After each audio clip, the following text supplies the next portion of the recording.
The Weald Foundation was established to preserve, restore and maintain historic military vehicles and related equipment, and to educate the public about their history. Established as a charitable trust in 2003, the Foundation oversees a unique collection. It is considered to be one of the finest working collections in the world and contains some very rare vehicles. Our mission is to collect, restore and preserve items from the Second World War and from the First World War. These would be really unique items that are not only rare, but also really important items from a design perspective. The National Collection is missing a number of items that are very interesting to us. And so what we did was we went out and actually started to piece together the items that were either not running in this country, that were not complete in this country, or did not exist in this country. In the early days of the Foundation, the emphasis was on the restoration of historic German armoured vehicles. The reason we went down that road was there was every possibility that a lot of these vehicles would be lost to history, and we felt it important to preserve them for future generations. We largely have achieved most of those objectives, and we're now broadening out to take in new areas of activity such as the First World War and what we're referring to as the Empire Project. If you hear about the British Army, okay, you don't think of South Africa. You don't think of Australia, and you definitely don't think of India. And in India, in First World War, there were 1.5 million Indians fighting for the British Army. In the Second World War, there were 2.5 million. If that fact was well known and well distributed, that would actually change the face of the popular narrative in terms of what we understand, how those armies were actually made up. People fail to recognise that not only did India contribute vast numbers of soldiers, sailors and airmen, but they also designed and built one of the most effective armoured personnel carriers of the Second World War. And yet there isn't a single surviving example in the Western Hemisphere. Hopefully, if everything goes according to plan, over the next few years we will be able to recover one and restore it. The final part of the collection is the First World War, to actually find 2 original First World War tanks. And to be able to participate in the First World War commemorative events was just fantastic. It was just something we would never walk away from. And so we've been working now on doing 2 very representative tanks from the First World War, a Renault FT and a Renault TSF, the wireless tank.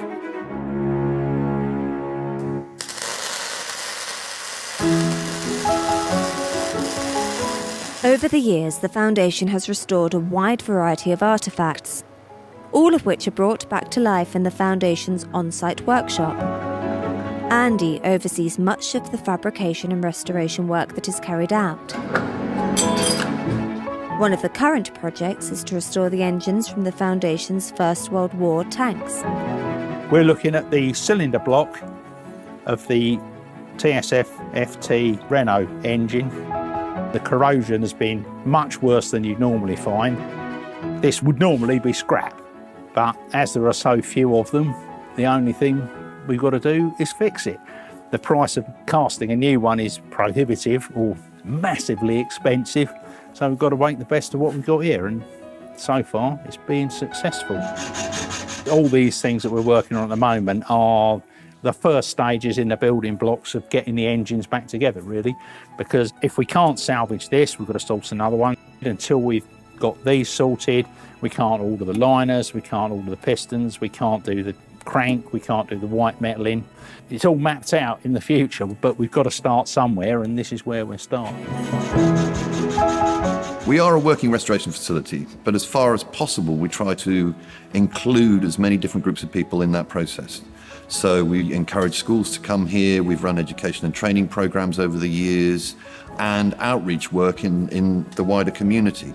We've had such a wonderful time in collecting, restoring and preserving these vehicles over time that we thought we would do a lot more for the community at large, not only for the people that are enthusiastic about all this, not only for the people who are real fans of this particular genre, but for those who, let's say, would not necessarily or normally get access to this. We've been running a really successful apprenticeship program here for a number of years. So far, we've managed to put through 4 apprentices, all of whom have gone on to full-time employment in a related sector, whether that be engineering or the heritage sector. And that's something I'm very keen to build on in the future.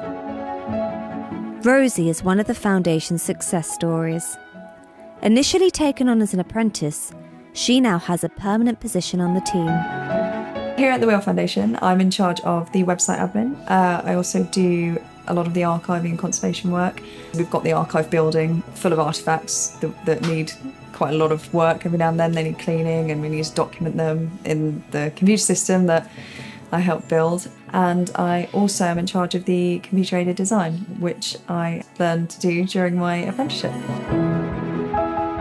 Being able to do an apprenticeship here has just been fantastic. I mean, without it, I don't know what I would have been doing. I can do stuff now that I never thought I would even dream of being able to do, especially with things like the AutoCAD. First time I looked at that, I just didn't have a clue, but thanks to being able to be here, training, hands-on, it's just been brilliant being able to take that into the real world and just for it all to become a reality.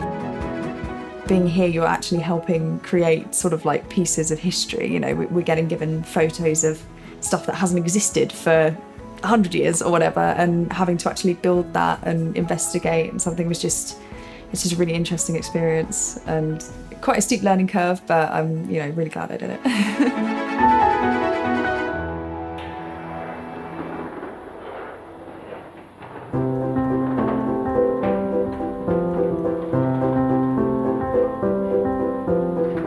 It's about 8 o'clock in the morning.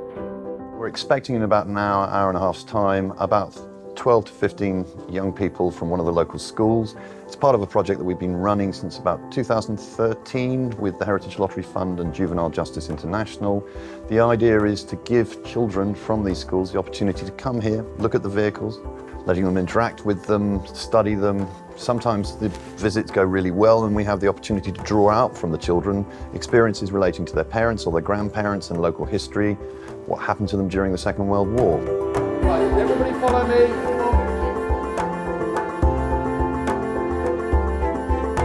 See that curly pattern on the back? That's the back of the driver's seat.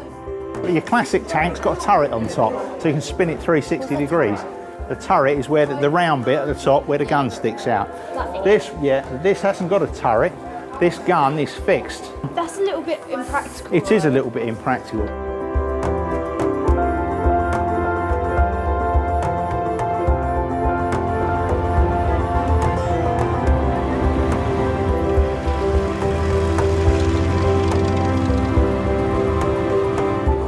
I think it went really well today.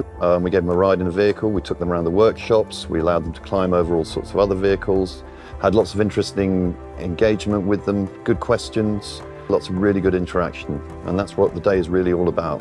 Everybody was fantastically well behaved and it was a joy to see them all having such a good time.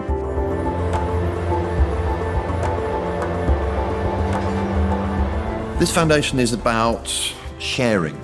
It's about sharing information, it's about sharing our knowledge, it's about sharing the vehicles. It's about creating a centre of excellence. It's about attracting good people in and getting them to share in that vision. This organisation does not end when we are gone. This organisation will carry on. We intend to form a legacy museum which will continue what we are doing for the future.